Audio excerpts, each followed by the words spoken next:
नमस्कार दोस्तों, the study cafe में आपका स्वागत है। मैं हूं नंद किशोर और अपन देख रहे थे जो है अपना सिंधु वैदिक सभ्यता। और वैदिक सभ्यता में जो है आज अपन देखेंगे आगे का वैदिक साहित्य में हमने जो है इम्पोर्टेंट देखना है वो ये है कि किस प्रकार के वेद थे, कौन कौन से वेद थे, कौन कौन से ब्राह्मण ग्रंथ थे, कौन से आर्णक थे, कौन से उपनिषद थे। तो उनके बारे में अपन थोड़ी सी बात कर लेते हैं आज।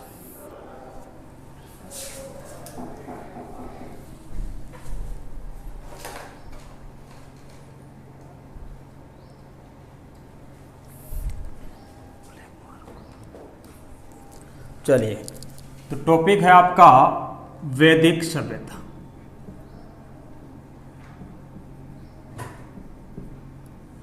इसमें हमने कल जो है साहित्यिक स्रोत देख रहे थे। हम लोग क्या देख रहे थे? साहित्यिक स्रोत। और जो लोग लाइव है उन सबको नमस्कार मेरी तरफ से।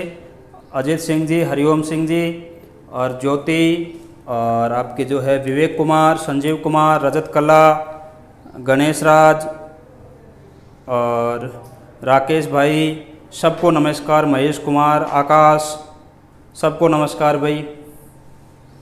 ठीक है, तो साहित्यिक स्रोत हम देख रहे थे वैदिक कालीन साहित्य। टॉपिक का नाम क्या था? वैदिक कालीन साहित्य। वैदिक कालीन साहित्य। देखिए, वैदिक कालीन साहित्य को जो है आप दो पार्ट में डिवाइड कर सकते हैं। कौन कौन से दो पार्ट है तो आप देख लीजिएगा। वो एक होगा आपका जो है उत्तर वैदिक कालीन, कौन सा होगा, और एक होगा पूर्व या ऋग्वैदिक कालीन। एक होगा पूर्व वैदिक कालीन,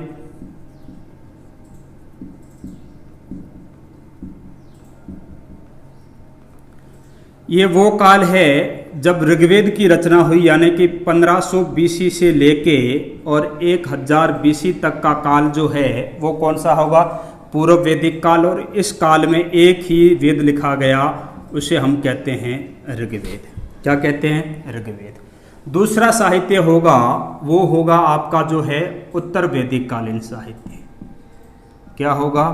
उत्तर वैदिक कालीन साहित्य। इसके अंदर जो है हमें कई सारे देखने को मिलेंगे। हमें जो है इसमें 3 तो वेद देखने को मिलेंगे, फिर हम जो है कई सारे ब्राह्मण ग्रंथ देखेंगे इसमें, और फिर जो है कई सारे क्या देखेंगे? आरण्यक देखेंगे, और फिर जो है अंत में वो है उपनिषद। कौन सा है? उपनिषद। तो अब देखिए इसमें वेद कौन कौन से होंगे। तो 3 जो पीछे वाले वेद होंगे, जैसे यजुर्वेद। कौन सा है? यजुर्वेद। यहाँ आपका सामवेद, और यहाँ आपका जो होगा वो होगा अथर्ववेद। ये 3 वेद लिखे गए। इसके साथ साथ इन वेदों का सरलीकृत रूप हमें देखने को मिलता है, वो ब्राह्मण के रूप में मिलता है आम जन के लिए। और उसके बाद जो जंगलों में रह के रहस्यमयी बातें या रहस्यमयी ज्ञान जो लिखा गया, गूढ़ रहस्यमयी ज्ञान, वो आपका आर्णक था। और जिसमें ब्रह्म की बात की गई, जिसमें आत्मा और परमात्मा की बात की गई, जिसमें जो है मोक्ष की सर्वप्रथम अवधारणा दी गई और कर्म कांडों की घोर निंदा की गई, वो आपके क्या थे? उपनिषद थे। क्या थे? उपनिषद। तो इस तरह से हम देखते हैं कि जो है यहाँ से लेके, यानी कि इस उपनिषद से लेके, ये उपनिषद है, आर्णक है, और आपके क्या है ये, और ये सारा मिला के जो है आपका क्या कहलाएगा?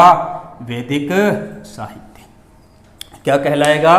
वैदिक साहित्य। यानी कि आपको ये पता होना चाहिए कि ऋग्वेद प्लस यजुर्वेद, सामवेद, अथर्ववेद प्लस ब्राह्मणक प्लस आर्णक प्लस उपनिषद, सारे मिलके क्या कहलाते हैं? आपके वैदिक साहित्य। ठीक है। और उसी के अंदर यदि मैं ऋग्वेद को अलग कर दूं तो इधर वाले सारे के सारे क्या हो जाएंगे आपके? वो हो जाएंगे उत्तर वैदिक कालीन साहित्य। और ऋग्वेद को इधर कर लेते हैं तो ये क्या हो जाएगा? आपका पूर्व वैदिक कालीन साहित्य। उत्तर वैदिक कालीन जो है साल है वो 1000 बीसी से 600 बीसी तक है। 600 दिख रहा है अभी सबको या नहीं? चलो उम्मीद दिख जाएगा, नहीं दिखता है तो आइडिया कर लेना। 1000 बीसी से 600 बीसी तक है। ठीक है। और जो लोग आए हैं, ये नेहरू कुमावत, कमलेश कुमार, मालाराम कोहली, मयंक राजपुरोहित, सदाराम जाट, आबिद अलबड़ी इसका क्या लिखा हुआ भाई? निहाल खान, सबको नमस्कार भाई, है ना। ठीक है, आगे देखते हैं। तो इस तरह से हमने देखा कि ये इस तरह से पूरा का पूरा मिलके क्या बनेगा? वैदिक कालीन साहित्य। अब दोस्तों ध्यान क्या रखना है कि सबसे पहले लिखा गया ऋग्वेद, इसलिए पूर्व वेद को आप ऋग्वेद काल भी कहते हैं। क्या कहते हैं? ऋग्वेद काल भी कहते हैं। ठीक है, तो अब हम जो है एक एक कर टॉपिक को देखते हैं कि सबसे पहले ऋग्वेद की रचना हुई या सबसे पहले जिन वेदों की रचना हुई उनके बारे में बात करेंगे। तो एक कल मैंने आपको टर्मिनोलॉजी बताई थी, वो बताई थी कि ऋग्वेद प्लस यजुर्वेद प्लस सामवेद तीनों मिलके क्या कहलाते हैं? वेद त्रय कहलाते हैं। वेद त्रय में कौन कौन से हैं? 3 हैं। कौन कौन से हैं? 3 हैं। ऋग्वेद और कौन सा है? यजुर्वेद और कौन सा है? सामवेद। इन 3 वेदों की सबसे पहले रचना हुई, इसलिए इन तीनों को क्या कहते हैं? वेद त्रय। और यही तीनों जो है आपके वेद, ये परलौकिक जीवन की बात करेंगे। आपका परलोक सुधारना है तो ये परलौकिक जीवन की बातें इसमें लिखी हुई है।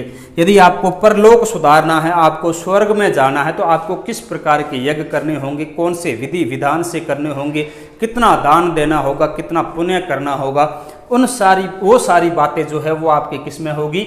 वेद त्रय में है, यानी कि ऋग्वेद में, यजुर्वेद में और सामवेद में होगी। जबकि आपको इहलोक की बातें करनी है तो इहलोक की बातें सारी की सारी जो है किसमें होगी? इहलोक की बातें या इहलौकिक बातें, यानी कि इस जन्म में आपको आपका सुख चाहिए, आपको कोई भी दुख दर्द भगाना है, किसी भी प्रकार की रोग व्याधि से मुक्ति पानी है, तो फिर आप किसके कौन से वेद के अकॉर्डिंग पूजा पाठ विधि विधान यज्ञ करोगे? वो अथर्ववेद के अनुसार। इसका मतलब ये है कि अथर्ववेद की विषय वस्तु वो कैसी है? भौतिकवादी है, और इन तीनों की विषय वस्तु है वो कैसी है? आध्यात्मिक है। क्लियर है? उम्मीद है आपको समझ में आ रहा होगा। समझ में आ रहा है तो प्लीज़ लाइक कर दीजिएगा, क्योंकि जितने कनेक्ट है उससे 1-2 ही ऊपर लाइक है अभी तक।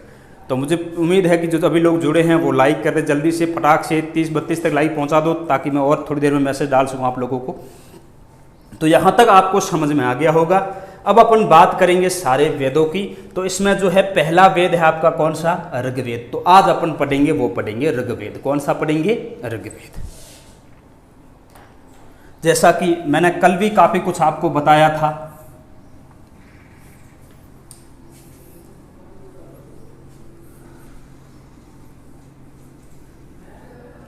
कि ऋग्वेद जो है इसकी रचना सबसे पहले हुई, और वेद का मतलब होता है शाब्दिक अर्थ ज्ञान। क्या होता है? ज्ञान। तो आज अपन चारों वेद देखेंगे। तो सबसे पहले आपको पता होना चाहिए कि ये जो वेद वर्ड है इसका अर्थ क्या होता है? ज्ञान। कैसा होता है अर्थ? ज्ञान या जानना। ठीक है। और वेदों को जो है कैसा माना गया है? अपौरुषेय माना गया है, यानी कि इनकी रचना किसी इंसान ने नहीं की है, स्वयं भगवान या ईश्वर ने की है, देवताओं ने की है। और उनको जो है सबसे पहले उन्होंने जिनको सुनाया वो थे आपके कौन थे? ऋषि मुनि। तो इन वेदों के प्रथम दृष्टा जो है कौन है? प्रथम दृष्टा वो कौन थे? ऋषि थे, है ना। और ऋषियों ने जो है बाद में इसको संकलित किया था। तो वेदों का संकलन किया गया है, जबकि वेद लिखे नहीं गए, क्योंकि आर्यन शुरुआत में लिपि के जो है ज्ञाता नहीं थे, लिपि नहीं जानते थे। तो संकलनकर्ता जो है वो कृष्ण द्वैपायन वेद व्यास है। कृष्ण द्वैपायन वेद व्यास, इनका वास्तविक नाम कृष्ण द्वैपायन था। इनके श्री मुख से जो है वेदों का उच्चारण हुआ था, इसलिए हमने इनको क्या कह दिया? वेद व्यास, वेदों को बोलने वाला, उच्चारित करने वाला। ठीक है, चलो। और क्या है? वेद जो है नित्य है, ईश्वर की भांति। ठीक है। और क्या है? वेद संहिता बंध है, इसलिए वेदों को संहिता भी कहा जाता है। अच्छा, तो ये सारी बातें हमने वेदों के बारे में कल देखी थी, मैंने आपको बताया था। तो यहाँ क्वेश्चन पूछते हैं कि वेदों के प्रथम दृष्टा कौन थे? तो ऋषि थे। वेद का शाब्दिक अर्थ क्या होता है? ज्ञान होता है। वेद कैसे हैं? किसी इंसान द्वारा रचित है? नहीं, अपौरुषीय है।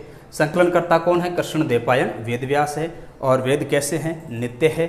और कैसे हैं आपके? संहिताबंध है, संहित। तो इसलिए इसका बारे में आपको ध्यान में रखना है। ठीक, अब अपन देखते हैं सबसे पहला वेद है वो है आपका कौन सा? वो है ऋग्वेद। कौन सा है? ऋग्वेद। तो आज अपन बात करने वाले हैं, वो करने वाले हैं ऋग्वेद। ऋग्वेद सबसे पहले लिखा गया और ऋग्वेद का जो है प्राचीन किताबों बॉक्स में दिया हुआ होगा कि 1500 से लगाकर 1300 ईसा पूर्व जो है इसको लिखा जा चुका था। लेकिन यदि कोई राजस्थान का है तो वर्तमान में जो है 6th स्टैंडर्ड की बुक आती है, RBSE बोर्ड में चलती है, NCERT की, उसमें जो है ऋग्वेद के पहले ही चैप्टर में कब, कहाँ और कैसे करके पहला चैप्टर है, उसमें ऋग्वेद की दी हुई है साल वो 3500 ईसा पूर्व दिया हुआ है। कितना? 3500। तो इसका मतलब वो वर्तमान से 3500 ईसा पूर्व है, 2000 ये हो गई और 1500 पहले वाले। ठीक है, तो ऋग्वेद की रचना जो है 1500 ईसा पूर्व मानी जाती है, ये चीज़ ध्यान रखना। और अब अपन बात करते हैं जो है इस ऋग्वेद में, वो देखिए। तो ऋग्वेद के जो है सबसे पहले संकलन किया होगा वो किसने किया होगा, वो आपको पता ही है, कौन होंगे? कृष्णद्वैपायन वेदव्यास। पहला वेद यही तो है, वेदों के संकलन कृष्णद्वैपायन वेदव्यास है। तो ये है, इसके अंदर कई सारे मंडल है, हम उसके बारे में बात करेंगे, देखते हैं क्या क्या होता है। तो सबसे पहले आपको ध्यान रखना कि इसमें कितने मंडल हैं। ठीक है, फिर क्या ध्यान में रखना है, इसमें कितने अष्टक है। ठीक है, फिर क्या ध्यान में रखना है, इसमें कितने सूक्त है, क्या है? सूक्त। और फिर ध्यान में रखना है कितने मंत्र है, क्या है? कितने मंत्र है। श्रवण कुमार जी शुक्रिया। ये टूटे दिल की दास्तां जो है, धड़कन जो है, जो भी NTPC है वो भी, उनको भी, संजय कुमार जी, कृष्णा जस्ट, ये मतलब मेरे पुराने स्टूडेंट लग रहे हैं कृष्णा जस्ट, तो ये कालूराम जी, मीणा, इनको भी शुक्रिया जो कनेक्ट है आज। तो जितने भी परिचित और गैर परिचित जो भी है वो सब मेरे अपने हैं और उन सबका बहुत बहुत शुक्रिया। जो नए कनेक्ट हुए हैं प्लीज़ लाइक कर दीजिएगा और एंजॉय लीजिएगा इस चैप्टर का। पवन सिंह क्लास काफ़ी दिनों से चल रही है। एंशंट हिस्ट्री में मैंने जो है सिंधु घाटी सभ्यता पढ़ा दी है और अब अपन चल रहे हैं वो वैदिक सभ्यता पे। ठीक है, तो आप प्रीवियस वीडियो भी देख लीजिएगा। इसका भी कल क्लास शुरू हुई है और एक क्लास जस्ट अभी शुरू हुई है 5 मिनट पहले, 5 बजे। तो ऋग्वेद के अंदर यदि मंडलों की बात करूं मैं, तो जो है ऋग्वेद में मंडल है वो है 10। कितने मंडल है? 10। अष्टक पूछे आपसे तो अष्टक है 8 और सूक्त पूछे आपसे तो सूक्त है 1028। सूक्त का मतलब है अच्छे विचार, है ना, ऐसे अच्छे मंत्र, विचार युक्त मंत्र है वो कितने? इधर 28। और टोटल मंत्र जो है वो है 10,580, कहीं पे लिखा हुआ होगा 10,600। तो आप जो है जो भी ऑप्शन में है राउंड फिगर आ जाए 10,600 मंत्र तब भी स्वीकार कर लेना ऑप्शन में, और यदि 10,500 जी एग्जैक्ट डाटा आ जाए तब भी एक्सेप्ट कर लेना और आंसर क्लिक कर देना है आपको। ठीक है, तो ये इसके क्या है, ये इसके मंत्र है। उम्मीद है यहाँ तक आपको समझ में आ गया होगा। ऋग्वेद के अंदर जो है इसके 3 भाग हैं। कितने भाग हैं? 3 भाग हैं। कौन कौन से हैं? सबसे ऊपर वाला भाग जो पहला है वो है साकल। कौन से है? साकल। इसमें 1017 सूक्त है। कितने सूक्त है? 1017 सूक्त है। उम्मीद है आप समझ रहे हैं मैं इसकी बात कर रहा हूँ। ठीक है, तो ये जो है क्या है? 1017 सूक्त है। फिर जो है बाल खिल्ले है। कौन सा है? बाल खिल्ले। इसके अंदर टोटल 11 सूक्त है। कितने सूक्त है? 11 सूक्त है। ठीक है, और एक है वास्कल। कौन सा है? वास्कल। इसके अंदर 56 है, जो वर्तमान में क्या हो गया है? नष्ट हो गया है, उपलब्ध नहीं है। ये वाला लास्ट वाला वास्कल जो है भाग, ये क्या है? उपलब्ध नहीं है। तो ऋग्वेद के कितने भाग हैं? 3। कौन कौन से? साकल, बालखिल्य, वास्कल। मैं अभी बता देता हूँ, जो SSC रेलवे NTPC की तैयारी करते हैं वो ये वाला याद ना करे तो भी चलेगा, क्योंकि इतना डेप्थ में अभी तक नहीं पूछा गया उनको। ठीक है, चलो ये नष्ट हो गया इसलिए इसको गिनना नहीं है। तो 1017 और 11 कितने होते हैं? 1028, है ना। रेलवे SSC वालों को गणित अच्छे से आती है मेरे ख्याल से। तो ये 1028 सूक्त है। इन सूक्तों में 3 से लेके 300 तक मंत्र है। कितने मंत्र है? 3 से लेके 300 तक। किसी में 3 हो सकते हैं, किसी में 5 हो सकते हैं, किसी में 7 हो सकते हैं, यानी कि सबसे कम किसी में भी सूक्त में मंत्र है वो 3 है और सबसे अधिक है वो कितने हैं? 300 है। ठीक है, तो इस तरह से जो है टोटल कितने मंत्र हो जाएंगे? 10,580। मज़ा आ रहा है क्लास में भाई? नरपत सिंह जी नरपत सिंह जी जयरगुना जीरी, और नरपत सिंह जी आपको भी Ram Ram, Hansraj Meena Ram Ram, Kirti Songara I did likes thank you, और सब में ये NTPC वगैरह सब में आएगा, सुमन कुमार शुक्रिया, ठीक है, मोहम्मद इरफान शुक्रिया, ठीक है, सबका शुक्रिया। तो आपको समझ में आ रहा होगा उम्मीद है ना, आप एंजॉय कर रहे होंगे क्लास। चलिए अब देखिए क्या होता है, जो ये मंडल है ना, इन मंडलों की बात कर लेते हैं। ये मंडल जो है, ये मंडल टोटल 10 है, जिसमें 2 से लेके कहाँ से 2 से 7 तक, 2 से 7 तक एक ही परिवार ने लिखा है। किसने लिखा है? एक ही परिवार ने, इसलिए हम इसे कहते हैं परिवार मंडल, परिवार मंडल, ठीक है। और क्या कहते हैं हम इसको, ऋषियों ने लिखा है इसलिए हम इसको ऋषि मंडल भी कहते हैं। एक ही परिवार के ऋषि है इसलिए हम इसको ऋषि मंडल कहते हैं। एक ही गोत्र के लोग हैं इसलिए हम इसको जो है गोत्र मंडल भी कहते हैं। क्या कहते हैं? गोत्र मंडल, ठीक है भाई। चलिए और क्या है इसमें, और ये सबसे प्राचीन मंडल है। 2 से 7 तक का ये सबसे प्रथम बार सबसे पहले लिखा गया है, सबसे पहले लिखा गया है। तो ये क्या है? सबसे प्राचीन है, सबसे प्राचीन मंडल। आपको पूछे कि ऋग्वेद का कौन सा हिस्सा सबसे प्राचीन है, तो 2 से 7 तक के मंडल जो है वो सारे के सारे क्या है? सबसे प्राचीन है, सबसे पहले उनकी रचना हुई है। क्लियर है? चलिए अब हम बात करेंगे कि ये एक ही परिवार के जो है मंडल है ये, तो ये 2 से 7 तक किस किस व्यक्ति ने लिखा है उसके बारे में बात कर लेते हैं।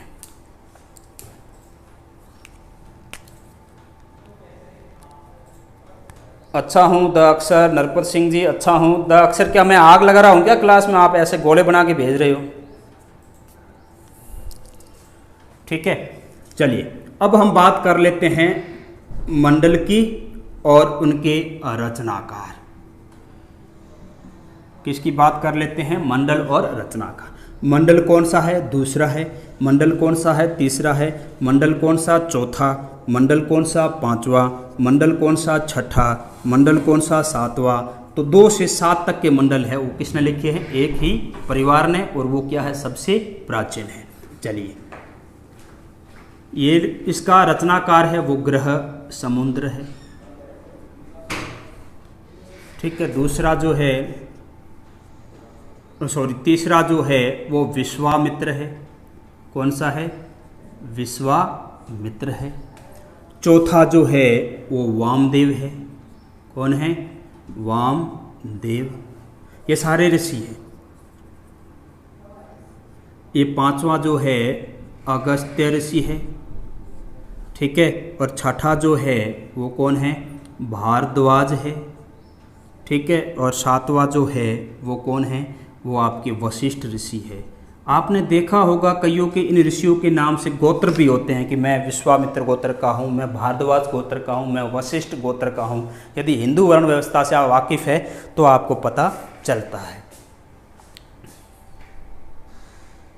Good evening be real relax life, Mukesh Kumar शुक्रिया, अनिल KM जो है, अंजलि KM सर TGT में सही है, सब में सही है। आप किसी भी प्रकार के एग्ज़ाम की तैयारी कर रहे हैं तो उसमें यदि आप छोटे से लेके बड़े से बड़े की कर रहे हैं, यदि हिस्ट्री सब्जेक्ट का कोई भी पोर्शन है तो उन सब में ये टॉपिक काम के हैं और वहाँ सारे जगह ये रिलेवेंट है। चलिए अब देखिए, मैंने कहा कि ये है तो आप इसकी एक छोटी सी ट्रिक समझ लीजिएगा, ठीक है। ट्रिक आपको बड़ा मज़ा आने वाला है इस ट्रिक में, ठीक है। ट्रिक क्या है? ग्रह, ट्रिक यहाँ लिख रहा हूँ मैं, ग्रह विवाह का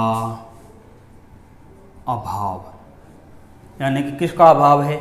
ग्रह विवाह का अभाव। ग्रह यानी दूसरे मंडल की रचना कौन करेंगे? ग्रह स्वामी। तीसरे की कौन करेंगे? इधर लिख देते हैं। दूसरे की कौन करेंगे? ग्रह स्वामी। तीसरे की कौन कर रहे हैं? विश्वामित्र। चौथे की कौन कर रहे हैं? वामदेव। 5वें की कौन कर रहे हैं? अगस्त्य ऋषि। 6ठे की कौन कर रहे हैं? भारद्वाज। 7वें की कौन कर रहे हैं? जो है आपके वशिष्ठ ऋषि। क्लियर है? तो फिर ये का क्या है? ये इस परिवार मंडल का तो हिस्सा नहीं है, लेकिन 8वें मंडल की बात करूं तो उसकी रचना करते हैं वो कण्व ऋषि करते हैं। कौन करते हैं? कण्व ऋषि।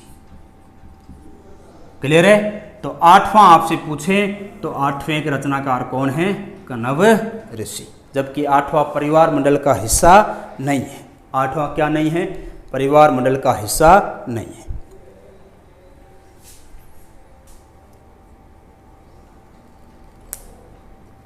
नहीं, पर वे ये पवनेश दयाल जो है, इनसे मेरा निवेदन है कि हम पीडीएफ प्रोवाइड नहीं करवा पाएंगे, बट हम क्लास रेगुलर लेते हैं और देखेंगे, ठीक है। और एनकाउंटर वाले बाबा जो है उत्तर प्रदेश से, इनको गुड इवनिंग, पर हमारा एनकाउंटर मत कीजिए। इस टॉपिक का मैं एनकाउंटर कर रहा हूं, तो आप इस टॉपिक को जो है अपने में आत्म शांत करने में एनकाउंटर कर लीजिएगा, ठीक है। और जो घर में मस्ती कर रहे हैं उनसे मेरा निवेदन है कि ये घर में मस्ती ना करें और क्या करें, यहाँ पे क्लास एंजॉय करें। चलिए, तो इस तरह से हमने देखा कि ये जो है परिवार मंडल की बात हो रही है। अब दोस्तों देखिए, ऐसा है कि जो है आपका ये विश्वामित्र है, इनके बारे में यानी कि तीसरा मंडल लिखा है इन्होंने। 7वां जो है कौन से? वशिष्ठ सी है, जिन्होंने कौन सा मंडल लिखा है? 7वां। इनके बारे में थोड़ी बात कर लेते हैं। तो इसके लिए मुझे थोड़ा यहाँ से ये मिटाना पड़ेगा। मुझे उम्मीद है यहाँ का आपने स्क्रीनशॉट तो ले ही लिया होगा, और क्लास तो आप बाकायदा एंजॉय कर ही रहे हैं, है ना। क्लास में मज़ा आपको आ ही रहा है।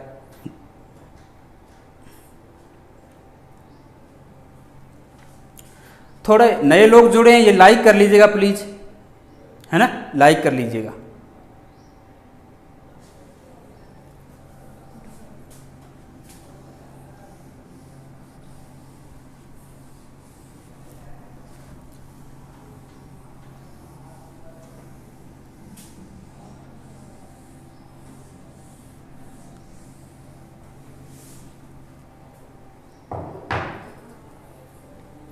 तो देखिएगा, ये विश्वामित्र है, इन्होंने कौन से मंडल की रचना की है? तीसरे मंडल की रचना की है। और इन्होंने जो है एक हमें जो है मिलता है गायत्री मंत्र, ठीक है। कौन सा मंत्र? गायत्री मंत्र। ये जो है इसके रचनाकार कौन है? आपके विश्वामित्र।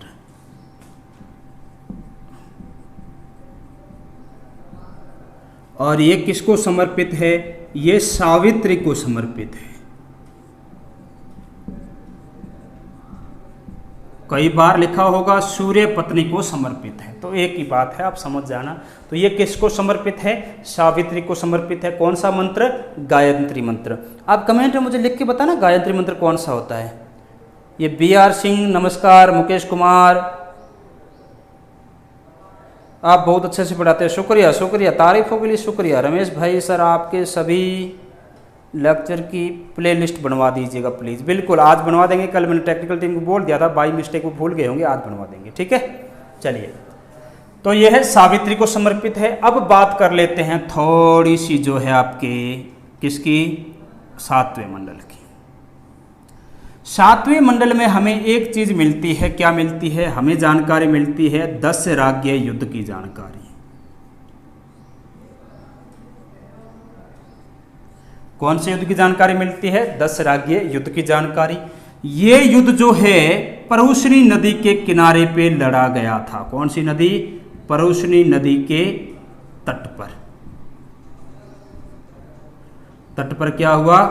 लड़ा गया, ठीक है। ये युद्ध जो है परुष्णी नदी के तट पे लड़ा गया। आप मुझे कमेंट में बताइए कि ये परुष्णी नदी जो है ये कौन सी नदी का वर्तमान में नाम है। और ये क्वेश्चन एसएससी, रेलवे, एनटीपीसी सीधे सीधे आते हैं, ठीक है। अदर में तो खैर आते ही आते हैं, है ना, इसमें भी आते, ध्यान रखना।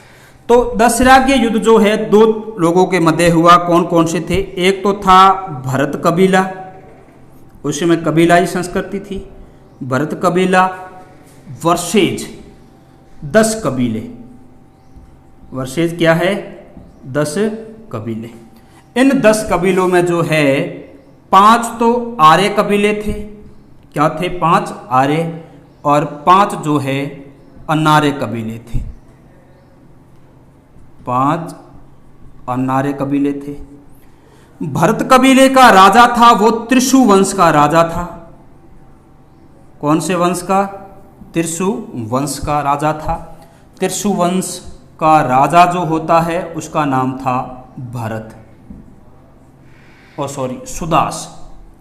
त्रिशु वंश का राजा कौन था? सुदास था, ये ध्यान रखना। और भरत कबीले के प्रधान पुरोहित जो होंगे, क्या होंगे? पुरोहित, वो होंगे वशिष्ठ। कौन होंगे? वशिष्ठ, जो आप पढ़ चुके हैं यहाँ पे 7वें मंडल में, है ना। तो आपको ध्यान क्या रखना कि भरत कबीले के जो है कौन होंगे? वशिष्ठ। ये 5 आर्य 5 अनार्य, इनमें राजा तो नहीं मिलते, लेकिन आर्य कबीले कौन कौन से मैं आपको नाम बता दूंगा। और इनका पुरोहित जो होगा, क्या होगा? पुरोहित, वो होगा विश्वामित्र, जिन्होंने कौन से मंडल की रचना की है? तीसरे की। ये दिख रहा है ना विश्वामित्र? ठीक, आपको दिख रहा है, मुझे खुशी है।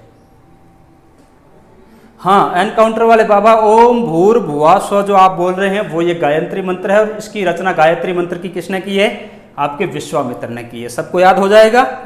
ठीक है, तो प्लीज नए लोग कनेक्ट हुए एक बार और लाइक कर दीजिएगा जो बचे खुचे हैं, ताकि ये 50 क्रॉस कर जाएं।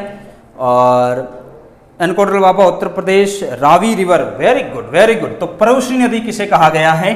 प्रवश्री नदी कहा गया है रावी नदी को। ये आपका आंसर है। तो उम्मीद है आप लोग क्लास को एंजॉय कर रहे हैं, इसलिए आपको इतना याद हो रहा है। ठीक है, तो ये जो है आपकी रावी नदी है। तो ये पुरोहित जो है विश्वामित्र थे। कौन से? 10 कबीले जो विपक्ष थे उनके। 5 आर्य कबीले थे, उनमें कुछ के नाम मैं आपको बता देता हूं। मुझे यदि याद सारे आगे तो सारे ही बता दूंगा, जितने भी याद आएंगे वो बता दूंगा, और नहीं तो सारे भी कोशिश कर सकते हैं। एक है यदु,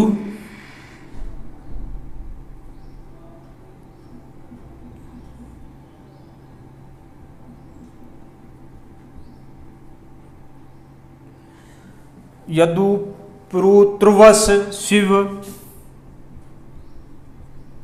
एक दो और होंगे। 5 अनार्य में होते हैं वो गलानस होता है। कौन कौन से होते हैं? गलानस, पक्के, विशानन, 2 एक और थे। तो एक दो याद आए तो, नहीं तो मैं बता दूंगा बाद में, जैसे याद आएंगे तो मैं आपको बता दूंगा। ये कोई इतनी इंपॉर्टेंट आपके लिए है नहीं वैसे देखा जाए तो, लेकिन ध्यान रखना। अच्छा, ये युद्ध जो होता है, इस युद्ध में विजय होती है, विजय होती है वो कौन से होती है? भरत कबीले की। कौन से कबीले की? भरत। और इसलिए इस देश का नाम क्या पड़ गया? भारत पड़ गया। क्या पड़ गया? भारत। ये युद्ध ऐसा अनुमान है कि संभवतः, मैं श्योर नहीं हूं, मैं श्योर नहीं कह रहा हूं, जो इतिहास में अनुमान लगाया गया है वो भी श्योर नहीं होंगे शायद, इसलिए उसके आगे लगाया गया कि संभवतः रावी नदी के जल को लेकर हुआ होगा। तो पानी के लिए जो युद्ध हो रहे हैं, जियोपॉलिटिकल में जो है काफ़ी बहुत बड़ा रोल निभाते हैं ये नदियों वाले जल। तो जो है नदी जल विवाद जो होते हैं ये, तो ये अभी सी परंपरा नहीं है, ये आपके जो है ऋग्वैदिक काल से भी चली आ रही है। तो रावी नदी के जल को लेके जो है संभवतः क्या हुआ होगा? युद्ध हुआ होगा, और युद्ध में विजय किसकी हो गई? भरत कबीले की। तो ये जानकारी हमें कहाँ से मिलती है? ये जानकारी हमें मिलती है ऋग्वेद के 7वें मंडल से मिलती है। किससे मिलती है? 7वें मंडल से। उम्मीद है आपको मज़ा आ रहा होगा इस क्लास में। चलिए, तो अब ये बात हो गई इसकी। स्क्रीनशॉट लेना है तो ले लीजिएगा, मैं वेट कर रहा हूँ। मैं आगे थोड़ा और बढ़ूंगा, कुछ और चीज़ें भी आपको इसमें मुझे बतानी है। ठीक है, चलें। चलिए, अब देखिए,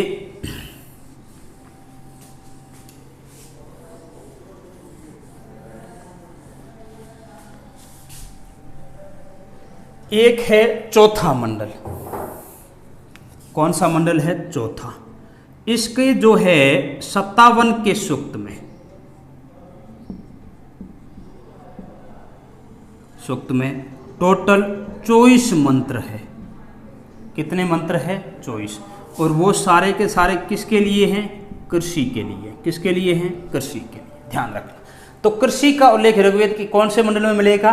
चौथे मंडल में मिलेगा। कौन से मिलेगा? चौथे मंडल में। उसमें जो है 57वें सूक्त में जो है कितने मंत्रों की रचना की गई कृषि के लिए? 24। इसका मतलब ये है कि कृषि उसमें प्रमुख या मुख्य जो है व्यवसाय नहीं था। ठीक है।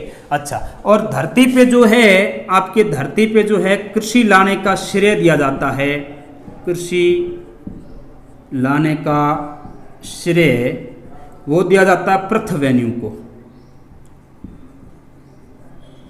किसको? पृथ्वेन्यू। पृथ्वेन्यू, इसलिए हम जो है भारत का पहला कृषि इंजीनियर कहते हैं इसे। भारत का प्रथम कृषि इंजीनियर। क्लियर है? भारत का प्रथम कृषि इंजीनियर कौन था? पृथ्वेन्यू था, जो धरती पर कृषि लाने का श्रेय दिया जाता है। और इसकी बात हमें जो है वाजराय संहिता में मिलती है। उसमें आगे लिखा हुआ होगा कि जो है 24 बैलों द्वारा हल को खींचे जाने का भी उल्लेख मिलता है। वो हम आगे पढ़ेंगे, यजुर्वेद के अंदर एक भाग आएगा वो। तो ऋग्वेद में केवल जो है 57वें सूक्त में 24 मंत्र दिए गए हैं और कृषि की बात की गई है। उसी में जो हमने ये भी देखा कि जो है पृथ्वेन्यू क्या था, भारत में धरती पर कृषि लाने का देवता माना गया है और जो है भारत का प्रथम कृषि इंजीनियर था। चलो, ये भी स्क्रीनशॉट लेना तो ले लीजिएगा। चलो ठीक है, नहीं ले तो चलेगा, मैं आगे देख लेता हूँ। अच्छा, मैंने आपको बताया कि ऋग्वेद में कितने मंडल है? 10 मंडल है। कितने मंडल है? 10। इस 10 में से मैंने आपको 2 चीज़ें बताई कि 2 से लेके 7 तक के जो है वो कैसे हैं? परिवार मंडल है, या सबसे पहले इनकी रचना हुई, जिनकी हमने ये बात की। ठीक है। तो फिर जो है आपका पहले का क्या रोल है, 10वें खुद का क्या रोल है, 9वें का क्या रोल है। 8वें के बारे में इतनी जानकारी काफ़ी है, इतने ध्यान रखना कि कण्व ऋषि ने लिखा है, जो कि परिवार मंडल का हिस्सा नहीं है। चलो, तो आप पहले की, दूसरे की, तीसरी, 9वें की बात कर लेते।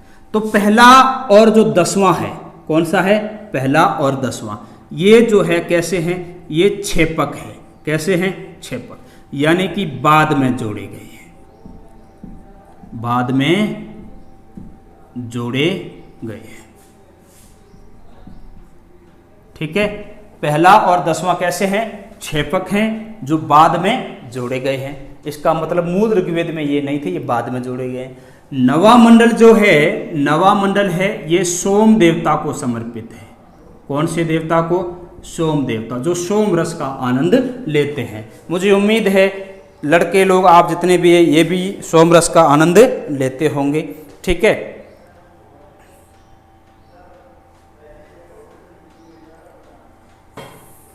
हाँ, ये पवनेश कुमार पूछ रहे सुक्ति क्या होता है। तो सुक्ति जो है ये होती है आपके उच्च विचार। ठीक है ना? ठीक है, इस चीज़ का ध्यान रखना। उसके अंदर जो है उच्च विचार होते हैं, उसके अंदर फिर कई सारे मंत्र होते हैं। ठीक है, सुक्ति का वास्तविक अर्थ यही होता है।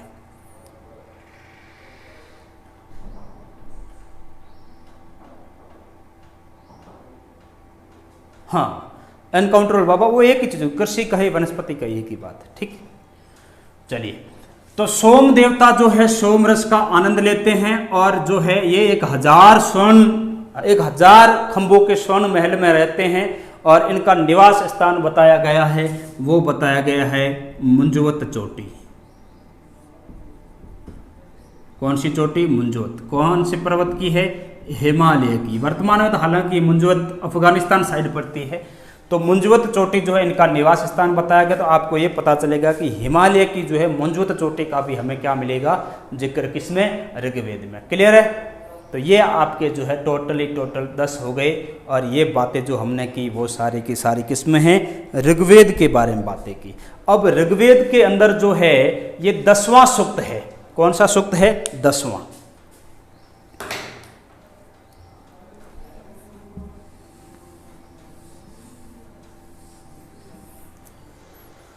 ये ऋग्वेद में जो ये 10वां सूक्त है, ये 10वां सूक्त, इस 10वें सूक्त में 3 सूक्त है। वैसे कितने सूक्त है? 3। कौन कौन से हैं? 10वें सूक्त के 3 भाग है। देख लीजिए एक बार, आपके काम आ जाएगा बाद में। 10वें तो एक तो है आपका पुरुष सूक्त, एक है आपका नदी सूक्त, और एक है आपका विवाह सूक्त। मुझे लगता है कि यहाँ जितने भी लड़के कनेक्टेड हैं उनको ये सूक्त काफ़ी अच्छा लग रहा होगा। लग रहा है तो कमेंट में बता दीजिए मुझे, है ना। ये सूक्त कुछ ज़्यादा अच्छा नहीं लग रहा आपको? ठीक है, तो ये पुरुष सूक्त जो है ना, इस पुरुष सूक्त में पहली बार हमें जो है वर्ण व्यवस्था की जानकारी मिलती है। किसकी जानकारी मिलती है? वर्ण व्यवस्था की। इसमें हमें ये पता चलता है एक विराट पुरुष की अवधारणा दी गई है। किसकी दी गई है? विराट पुरुष की। और इसी में प्रथम बार शूद्र शब्द का उल्लेख मिलता है।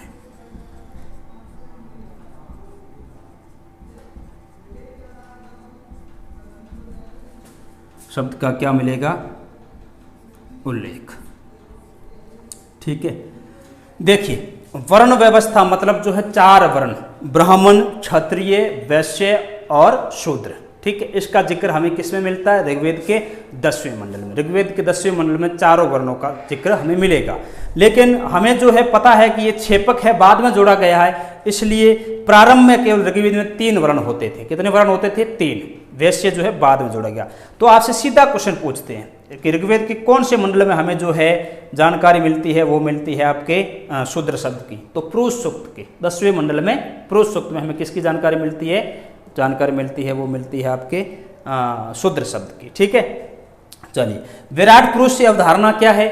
तो उसमें एक विराट पुरुष का जो है जिक्र किया गया है। कहा गया उसकी बाजू से, उसके जो है सर या मस्तक से जो है ब्राह्मणों का जन्म हुआ या आविर्भाव हुआ या उद्भव हुआ, क्योंकि ब्राह्मण बुद्धिजीवी वर्ग होता है ना। और जितने भी विद्या के काम थे, जितने भी शिक्षा से संबंधित काम थे, वो ब्राह्मण करते थे। दिमागी काम जितने भी होते थे, तेज होते थे दिमाग में, इसलिए उनको जो है इस छत्र की संज्ञा दी गई, सिर वाली या मस्तिष्क वाली।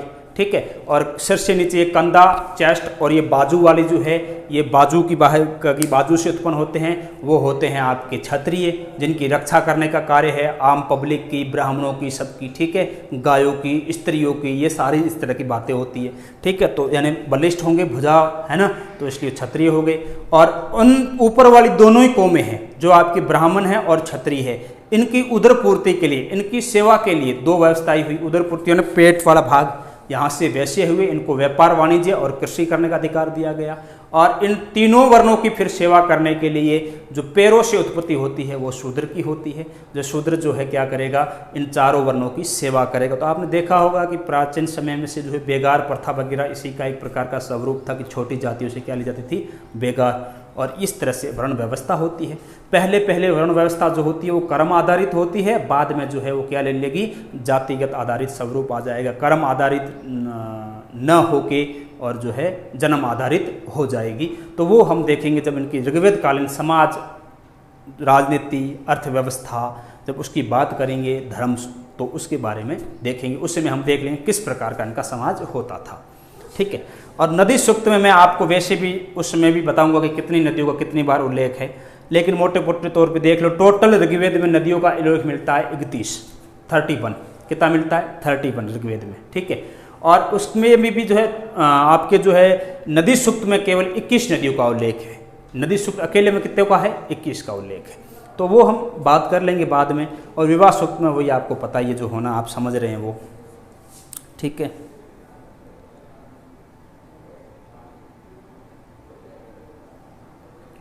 हाँ, एक बार वर्ण व्यवस्था सुन लीजिए सोनू प्रजापति। जो ये गर्दन से ऊपर वाला हिस्सा है, यहाँ से ब्राह्मण हुए, ये चेस्ट और बाजू है, इस हिस्से से क्षत्रिय हुए। जो ये पेट है, यहाँ से आपके वैश्य हुए, और निचला हिस्सा होता है कमर से नीचा पैरों वाला, वहाँ से आपके जो है शूद्र हुए। ठीक है, देखो ब्राह्मण होशियार कौम थी, ध्यान रखना। कैसे होशियार थी? ब्राह्मणों ने सारे ये धर्म डाले हैं। ठीक है, जितनी भी कर्मकांडी व्यवस्था है ब्राह्मणों की बनाई हुई है। तो ब्राह्मणों का ये था कि भाई जो है हम जो है सर्वश्रेष्ठ हैं। ठीक है, हम ब्राह्मणों ने कहा कि देख तू क्षत्रिय है, तू क्या करेगा? हमारी रक्षा करेगा। वैश्य को तू वैश्य है तो तू क्या करेगा? तो कृषि और व्यापार वाणिज्य करेगा, जिससे हमारी उदर पूर्ति होगी। और तू शूद्र है तो वो तू जो क्या करेगा? सबकी सेवा करेगा। तो इन तीनों ने मिलकर ब्राह्मण से पूछा कि फिर तुम क्या करोगे? तो उस ब्राह्मण ने कहा कि हम तुम्हें बताएंगे कि तुम क्या करोगे, ये हम काम करेंगे। ठीक है, मतलब हम ये बताएंगे कि तुम्हें क्या करना है, ये काम हम करेंगे। ठीक है, तो जो है ब्राह्मण बुद्धि से होशियार था, उसने जो है तीनों पे वर्ण में काम बांट दिए और अपने को सर्वश्रेष्ठ रखा, और जो है दिमागी काम ही करता था। तो ये उनकी उस समय की होशियार थी। आप समझ सकते हैं कितने तेज और होशियार होंगे कि 2000 साल तक उस व्यवस्था को, जिस समय कोई इतनी राजनीतिक समझ नहीं थी, जागरूकता नहीं थी, लोगों में इतनी जो है एक साथ बांध के रखना, इस तरह से वर्ण व्यवस्था विकसित करना कि आज तक वो परंपरा परिपाटी चली आ रही है, तो बहुत बड़ी दिमागी कसरत थी। आप यकीन कर सकते हैं, एक पशु को भी ज़बरदस्ती बांधना मुश्किल होता है, लेकिन अपने विचारों से और लेखनी से उन्होंने जो है इतने बड़े समाज को बांध के रखा। तो मेरा भी यही कहना है कि लेखनी में बड़ी ताकत होती है, विद्या में बड़ी ताकत होती है। जो काम तलवार के बल पे नहीं होता है वो आप जो है किससे कर सकते हैं, कलम से कर सकते हैं। क्लियर है ना? तो कलम हमेशा किस पे भारी है, तलवार पे भारी है। तो आप लोग भी जो है निश्चित तौर पे यदि यहाँ कनेक्ट है तो अधिक कनेक्ट होइए, अधिक जुड़ के रहिए, अधिक लोगों से जो है पढ़ाई कीजिए, अधिक लोगों को शेयर कीजिए ताकि और लोग लाभान्वित हो, इस समाज का कुछ उत्थान हो, वैचारिक जो हमारी असमानताएं हैं वो मिट जाएं और हम सारे जो है शिक्षित और जागरूक नागरिक बने इस देश के। ऐसी मैं उम्मीद आपसे रखता भी हूँ और मेरा भी यहाँ यही प्रयास रहता है। तो इसके लिए जो है आपको कोशिशें करनी चाहिए और इसमें मेरे साथ साथ आपको भी सहभागी बनना चाहिए इस यात्रा में आपको भी सहयोग करना चाहिए। चलिए, तो इस तरह से जो है हमने ये देखा, तो वर्ण व्यवस्था का उद्भव जो है ये, लेकिन शुरुआती प्रारंभिक ऋग्वेद सिर्फ 3 है, लेकिन 10वें मंडल छेपक है, उसमें जो है कैसा चौथे वर्ण का भी हमें उल्लेख मिलता है। प्रथम बार शूद्र शब्द की उत्पत्ति या उल्लेख देखने को मिलता है। इस तरह से हम देखते हैं ये। अब हम थोड़ी बहुत बात कर लेते हैं कि ऋग्वेद कालीन समाज में जो है किस प्रकार ऋग्वेद में जो है कौन कौन सी नदियों का उल्लेख मिलता है।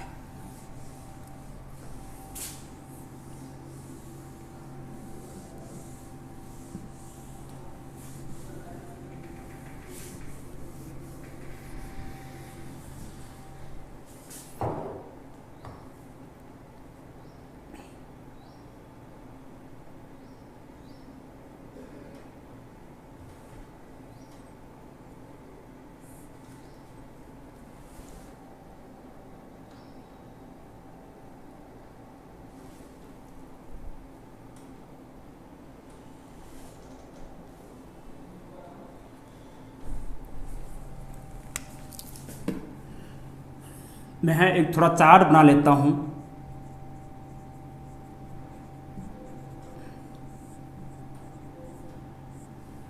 ठीक है, और वर्तमान नाम आपको ध्यान में क्या क्या रखना है, ऋग्वेद कालीन नदी और वर्तमान नाम।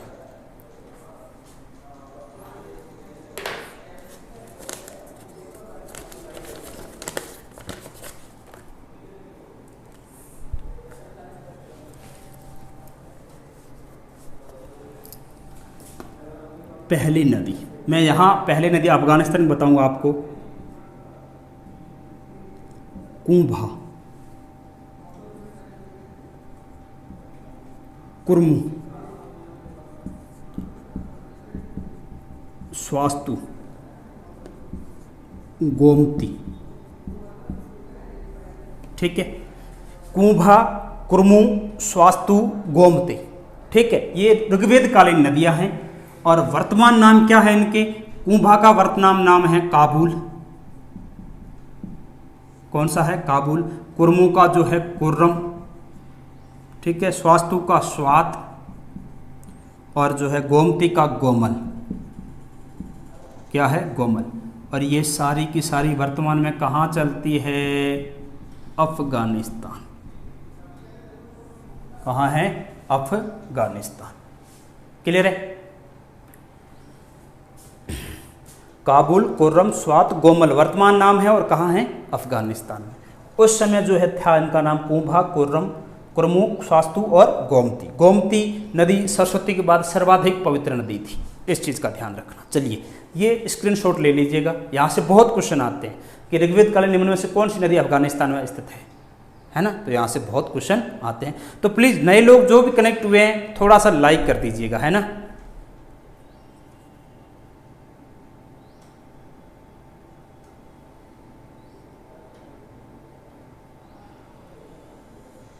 ये क्या क्या कमेंट में समझ नहीं पा रहा हूँ, जो ये आपके जो है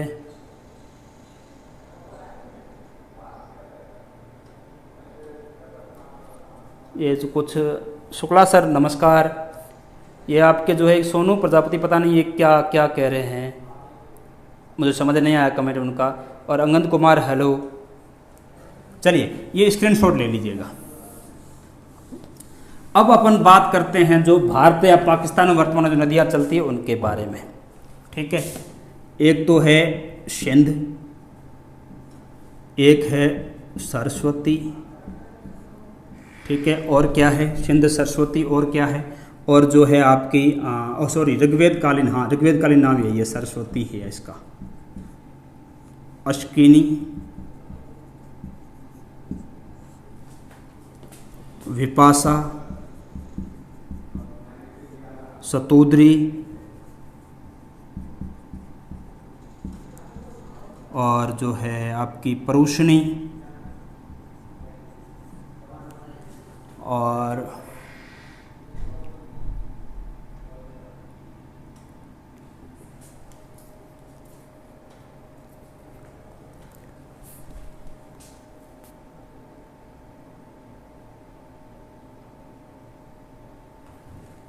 एक और है वितस्ता। वितस्ता। अब देखिए इनके वर्तमान नाम। सिंध नदी को हम वर्तमान में कहते हैं सिंधु। सरस्वती विलुप्त हो चुकी है और इसका नाम भी क्या है, सरस्वती है। ठीक है, और अश्किन का नाम जो है अश्किन चिनाब को कहते हैं। किसको कहते हैं, चिनाब को। विपाशा हम जो है वर्तमान में व्यास को कहते हैं। ठीक है, और सतोद्री हम जो है सतलज को कहते हैं। और जो है आपका परोशनी जो है हम रावी को कहते हैं, और पीछे जिक्र किया मैंने अभी। और वितस्ता जो है हम झेलम को कहते हैं। किसको कहते हैं, झेलम को। तो हमें ये पता चलता है कि अफगानिस्तान और ये सप्त सिंधु प्रदेश है, ये दोनों ही क्षेत्र वैदिक सभ्यता के क्या होंगे, निवास स्थान होंगे।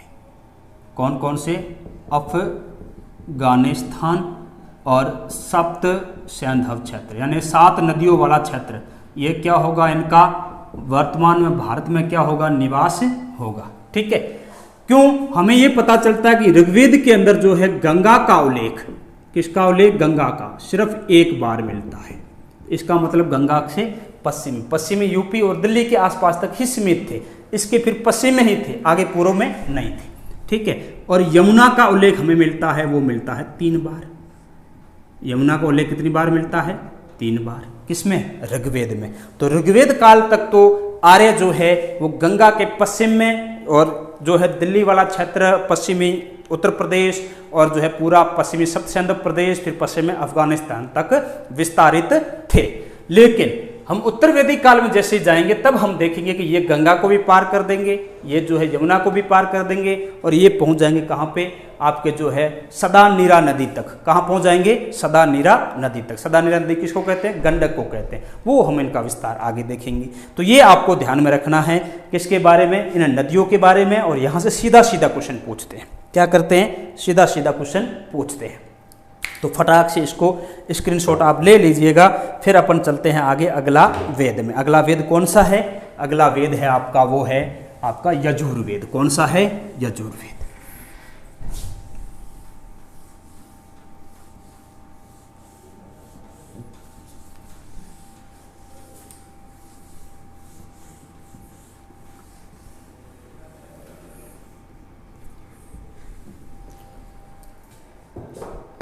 ठीक है, 15-20 मिनट है तो मैं आपको तीनों वेद करवा देता हूँ कौन कौन से हैं।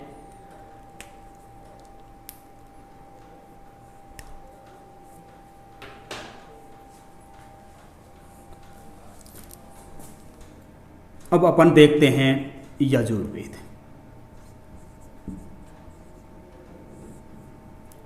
यजुर्वेद, ठीक है। तो यजुर्वेद के बारे में एक चीज ध्यान में रखनी है आपको, जो है वो क्या है, देखते जाइए कि इसके 2 भाग हैं। एक तो है आपका जो है शुक्ल यजुर्वेद और एक है कृष्ण यजुर्वेद।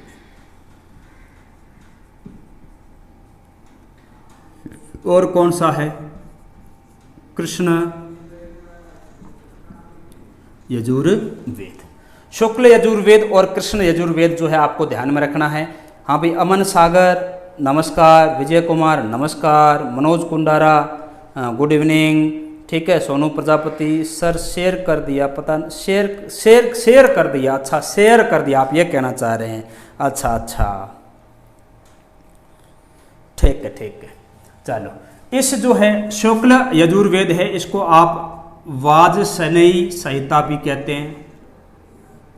क्या कहते हैं?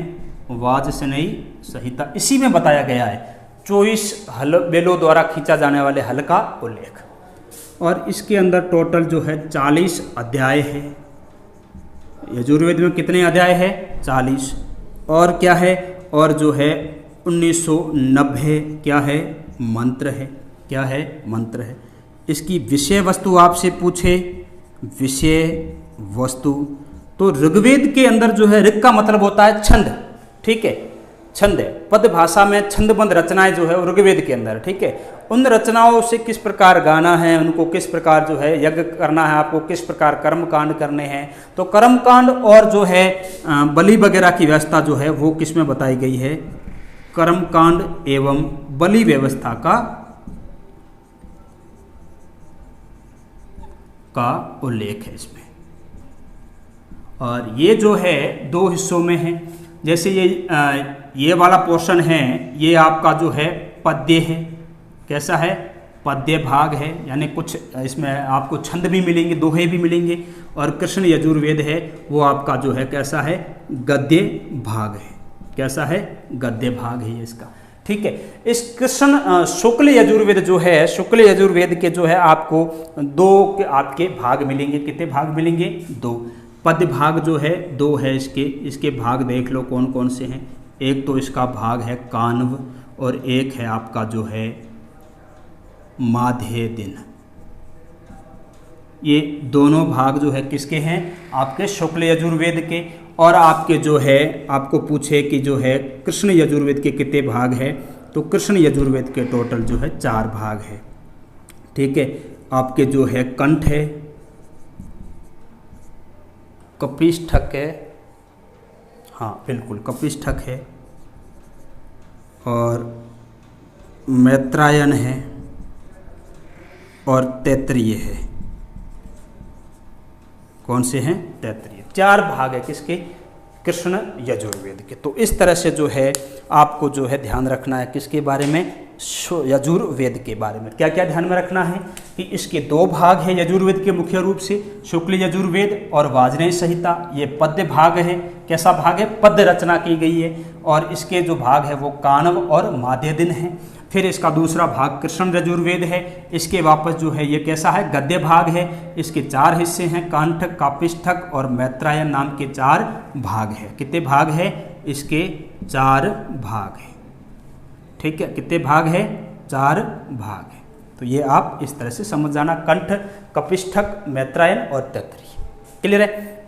तो इस तरह से हमने ये देखा, और अब इसकी हम बात करेंगे इसके बाद, वो आपका होगा कौन सा? सामवेद। सामवेद बहुत ही इंपॉर्टेंट है एग्जाम पर्पज से भी, और इसका आपको ध्यान में होना चाहिए।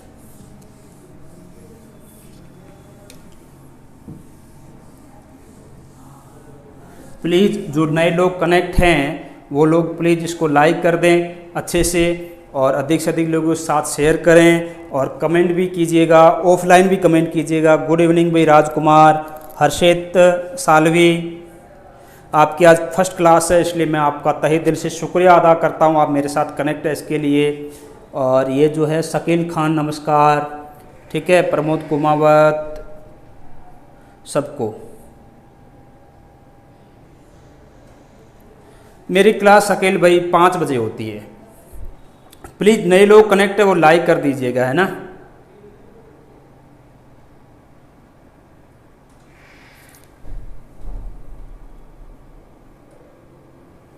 पता नहीं फ्री ज्ञान क्या कह रहे हैं आप। लुसेंट किताब पढ़ रहे हो तो भले ही पढ़ो, कोई मना नहीं हमारी तरफ से आपको। अब देखिए सामवेद कौन सा है? सामवेद। देखिए सामवेद की बात कर लेते हैं। सामवेद के अंदर जो है, सामवेद जो है ध्यान रखना, भारत में सबसे प्राचीन जो है क्या है? संगीत का ग्रंथ है। क्या है? संगीत का ग्रंथ। ध्यान रखना इस चीज का। प्राचीनतम संगीत ग्रंथ है। क्या है? संगीत ग्रंथ। प्राचीनतम संगीत ग्रंथ आपसे पूछे तो कौन सा है? आपका सामवेद है। इसके अंदर ऋग्वेद में जो भी मंत्र होते हैं उनको किस तरह गाया जाना है ना, गाया कैसे जा सकता है, उनको लयबद्ध रूप से उच्च स्वर में गाने के लिए जो प्रयास किया गया है। तो इसके अंदर क्या किया गया है? मंत्रों को जो है उच्च स्वर में गाने का प्रयत्न, मंत्रों को उच्च स्वर में गाए जाने का प्रयोग। ठीक है, इस लिहाज से ये संगीत का सबसे क्या है? प्राचीनतम ग्रंथ है। इसकी जो है हमें 2 शाखाएं मिलती है। इसके कितने भाग है? 2 भाग है। एक तो रानानियन है और एक और भाग था इसका, वो है 3 भाग है, कोथ्युम। 3 भाग है इसके, तीनों ही देख लेते हैं अपन। एक तो कोथुम, ठीक है, एक राणायनीय और एक है आपका, वो है आपका जैमिनीय। कौन सा है? जैमिनी। 3 भाग है ना? कितने भाग है? 3 भाग। ठीक है, 3 भाग मिलते हैं किसके? सामवेद के। भगवान कृष्ण ने कहा था कि वेदों में मैं कहाँ हूं? सामवेद में हूं। भगवान कृष्ण ने क्या कहा? वेदों में मैं सामवेद में हूं।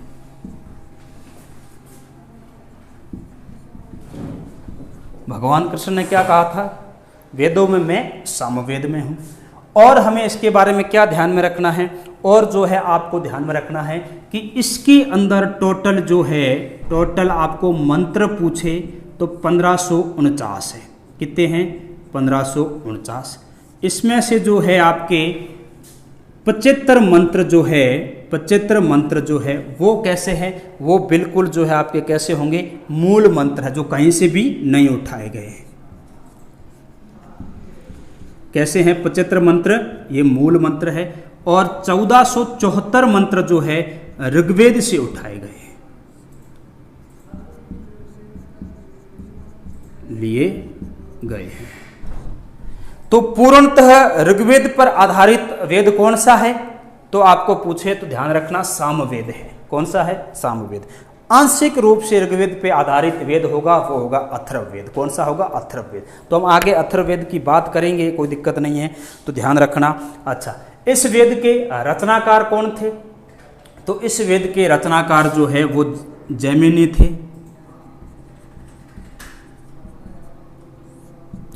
रचनाकार कौन थे? जैमिनी थे। और सुकर्मा ने इनका सहयोग किया था। सुकर्मा ने सहयोग किया था।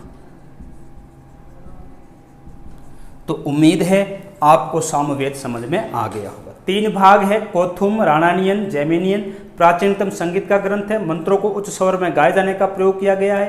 कृष्ण वेदों में जो है, कृष्ण ने कहा था कि वेदों में मैं कहाँ हूँ? सामवेद में हूँ। और रचनाकार जैमिनी है और सुकर्मा ने सहयोग किया था।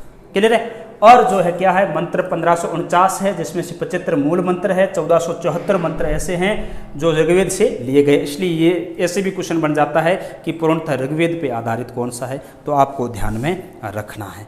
अब अपन बात कर लेते हैं थोड़ी सी, जो है वो किसकी कर लेते हैं? वो अथर्ववेद की कर लेते हैं।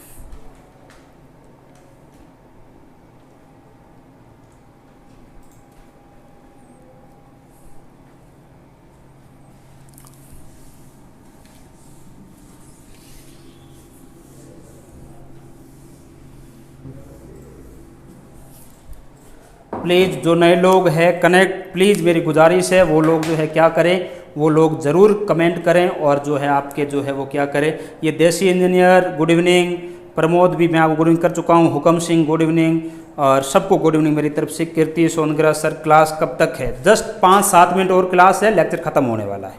ठीक है, 7 मिनट कनेक्ट रहिएगा आप, बस लेक्चर ख़त्म होने वाला है। तो अब अपन बात कर रहे हैं अथर्ववेद की, अथर्ववेद की।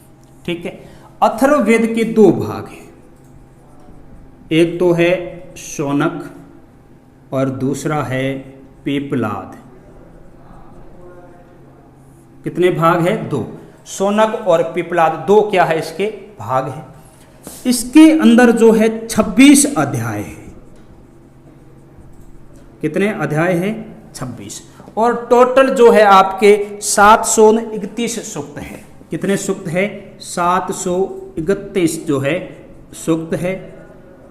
और जो है 5980 मंत्र है। 5980 क्या है? मंत्र है। ठीक है। कई बार बुक्स में जो है 6000 मंत्र भी राउंड फिगर लिखे हुए आ जाते हैं, तो आपके सामने ऑप्शन के अकॉर्डिंग कर देना। ठीक है, ध्यान रखना। ये जो 5900 मंत्र है, इसमें से 75 मंत्र जो है वो लिए गए हैं ऋग्वेद से।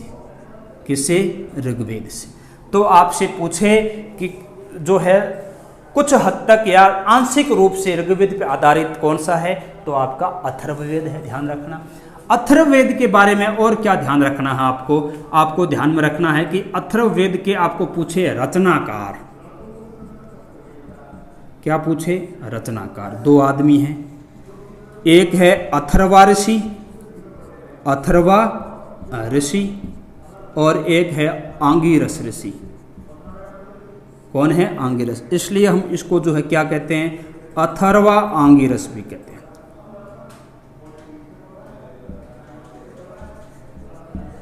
अथर्वांगी रस कहते हैं। कौन है रचनाकार? अथर्वा ऋषि और आंगिरस ऋषि, इसलिए हम इसको क्या कहते हैं? अथर्वा आंगिरस भी कहते हैं। ध्यान रखना। चलो, और क्या है? इसकी विषय वस्तु की बात कर लेते हैं। क्या बात कर लेते हैं? विषय वस्तु की।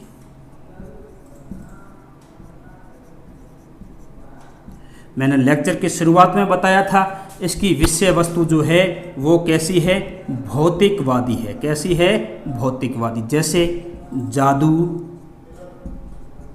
टोना, रोग, व्याधि, कृषि को कीटों से बचाने के उपचार, आयुर्वेद के जितने भी टोटके होते हैं, औषधीय गुण होते हैं आयुर्वेद के अंदर, वो सारे इसमें आएंगे। तो ये जो है कैसा है? इहलौकिक है। कैसा है? इहलौकिक। ठीक है, यानी इस जीवन में हमें कैसे सुख या आनंद हम प्राप्त कर सकते हैं, उसके सारे उपाय किसमें बताए गए हैं? अथर्ववेद में। इसलिए अथर्ववेद को आप कहते हैं ब्रह्मवेद। क्या कहते हैं? ब्रह्मवेद। आप कहते हैं श्रेष्ठ वेद। क्या कहते हैं? श्रेष्ठ वेद। ठीक है, ये अथर्ववेद के नाम है। ब्रह्मवेद, श्रेष्ठ वेद नाम है। इसका मतलब क्या है कि ये सर्वाधिक लोकप्रिय वेद है। कैसा वेद है? सर्वाधिक लोकप्रिय वेद। ठीक है, तो इस तरह से जो हमें अथर्ववेद के बारे में ध्यान रखना है कि अथर्ववेद जो है उसको ब्रह्मवेद, श्रेष्ठ वेद या सर्वाधिक लोकप्रिय वेद है। 2 भाग है, शौनक और पीपलाद। 26 अध्याय, 731 सूक्त, 5980 मंत्र है, जिसमें 75 मंत्र कहाँ से लिए गए हैं? ऋग्वेद से लिए गए हैं। कभी कभी राउंड फिगर में कितने आ जाते हैं? 6000 भी। विषय वस्तु कैसे? भौतिकवादी। भौतिकवादी मतलब मेरा यहाँ क्या है? जादू, टोना, रोग, व्याधि, उपचार, कृषि, कीटों से उपचार, आयुर्वेदिक के इलाज वगैरह के बारे में बातें, वो सारी की सारी इसी में है। इसलिए इसको हम इहलौकिक कहते हैं, यानी कि इसी जीवन में आनंद या सुख प्राप्त करना है तो हम कौन से विधि विधान में चलेंगे? अथर्ववेद के अनुसार। इसके रचनाकार अथर्वा ऋषि और आंगिरस ऋषि, इसलिए इसको अथर्वांगिरस भी कहते हैं। क्लियर है? ये अथर्ववेद। अब बात यह है, एक और क्वेश्चन बनता है कि इन चारों वेदों के अलग अलग मंत्रों को पढ़ने के लिए अलग अलग पुरोहित होते थे। ठीक है, वो आपको जो है मैं टेबल बता रहा हूँ, उस टेबल के अकॉर्डिंग याद कर लीजिएगा। तो अपन देख रहे हैं वापस 4 दिन। आप स्क्रीनशॉट ले लीजिएगा इसका, हम आगे बढ़ रहे हैं। उम्मीद है ले लिया होगा आपने अब तक स्क्रीनशॉट। तो अब आज का लास्ट टॉपिक है, वो आप देख लीजिएगा, आपको मज़ा आ जाएगा इस टॉपिक में। और यदि मज़ा आया है तो आप जो नए कनेक्ट हुए हैं वो लाइक कर दीजिएगा फटाक से।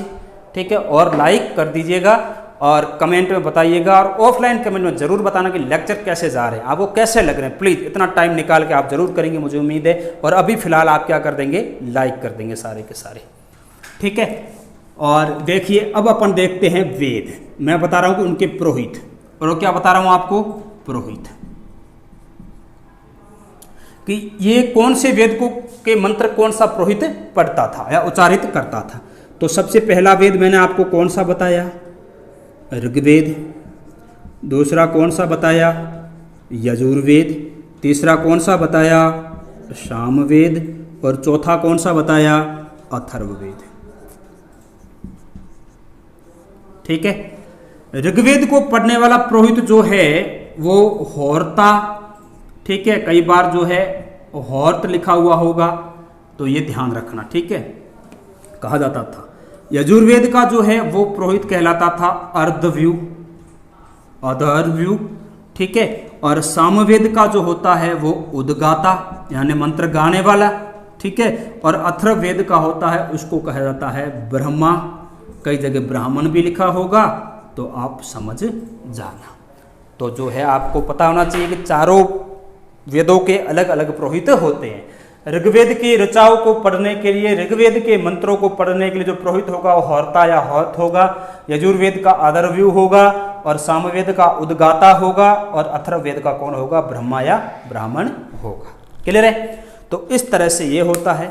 अब देखिए, मैं कई दिनों से सोच रहा था कि आपको जो एसएससी रेलवे जो तैयारी कर रहे हैं एनटीपीसी वगैरह के इन एग्जामों की, उनमें हिस्ट्री थोड़ी कम आती है, तो उनको क्या क्या पढ़ना होता है। तो उनको सिंधु घाटी सभ्यता में जो है ध्यान रखना है, वो ये ध्यान रखना है कि सिंधु घाटी सभ्यता के अंदर उनको क्या पढ़ना है, उनको पढ़ना है परिचय पूरा का पूरा, ठीक है। जितने भी सिंधु घाटी के नाम है सारे पढ़ने हैं आपको, ठीक है। परिचय के बाद जो है आपको पढ़ना है कि वहाँ के निवासी कौन थे, कि जैसे मैंने आपको बताया कि भूमध्य सागरी, तो वो ध्यान में रखना आपको। फिर आपको ध्यान में क्या रखना, वहाँ पे वहाँ के जितने भी नगर है 7-8 मैंने पढ़ाए हैं, उन सारों में जो जो फैक्ट है वो सारे सारे इंपॉर्टेंट, वो सारे पढ़ लेने, ठीक है। और उसके अलावा जो है वहाँ कोई खास, हाँ, राजनीतिक सामाजिक आर्थिक स्थिति है, उसमें कृषि वाला पोर्शन या आर्थिक पोर्शन जरूर पढ़ के जाना, ढंग का होता है। फिर धार्मिक पोर्शन जिसमें कौन कौन सी देवी देवताओं को मानते हैं वो उसमें पढ़ना, ठीक है। जब मैं आपको ऋग्वेद इसकी बात करता हूँ वैदिक सभ्यता की, तो वैदिक सभ्यता में आपको जो है आपको ऋग्वेद पूरा ढंग से पढ़ना है, ठीक है, ध्यान रखना। वेद चारों ही ढंग से पढ़ने हैं, और इसका प्रारंभ में थोड़ा बहुत मैंने परिचय दिया है, ठीक है ना, कालक्रम अलग अलग बांटा, वो भी आपको थोड़ा ध्यान रखना है। बाकी इसमें ज़्यादा सामाजिक आर्थिक धार्मिक पढ़ना ज़्यादा आनंद आएगा, ज़्यादा वहाँ से फैक्ट क्वेश्चन पूछते हैं। और इसमें मैंने ऋग्वेद में बताया जितने नदियाँ हैं वो सारे क्वेश्चन बनते हैं, ये सारे क्वेश्चन बनते हैं। आगे 4 वेदों के बाद कल मैं बताऊँगा कौन सा वेद का कौन सा ब्राह्मणक है, कौन सा आरण्यक है, कौन सा उपनिषद है, वहाँ से एक टेबल बनेगी, और टेबल एज इट याद करना, पूरा चैप्टर याद हो जाएगा, वहाँ से पूरा क्वेश्चन आता है।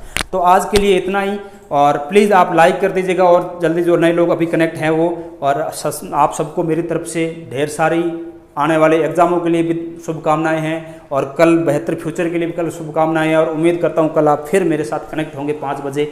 और अभी के लिए जो है मैं आपसे विदा लूँगा। कल